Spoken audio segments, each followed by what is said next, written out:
তুমি যেমন জয়ের মা, বীরের মা আরেকজন আছে। তো বীরের মার ক্ষেত্রে কি তুমি বীরের মাকে এড়িয়ে চল? মানে আমি বুবলির কথা বলছি। যেহেতু আমি দেখলাম যে ওনাকে আমি ঘৃণা করি, এই এক বাক্যে একটি কথা।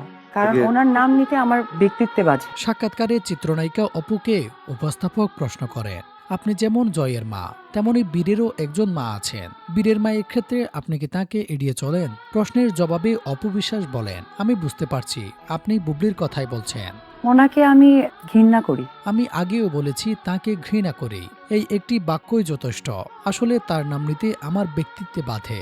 আমি চাই না এমন কোনো মানুষের নাম বারবার উচ্চারণ করতে যাকে নিয়ে আমার জীবনের অনেক তিক্ত অভিজ্ঞতা রয়েছে, যার জন্য আমার সংসার ভেঙে চুরমার হয়ে গেছে।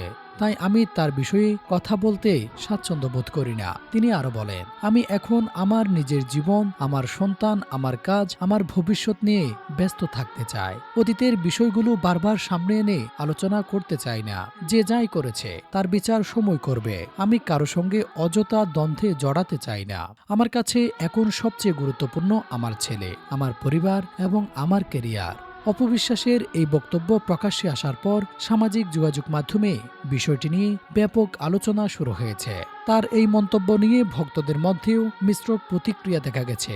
দর্শক, আপনি কি মনে করেন অপুর সংসার ভাঙার পেছনে বুবলি দায়ী? অবশ্যই কমেন্ট করতে ভুলবেন না। Desk report, true news.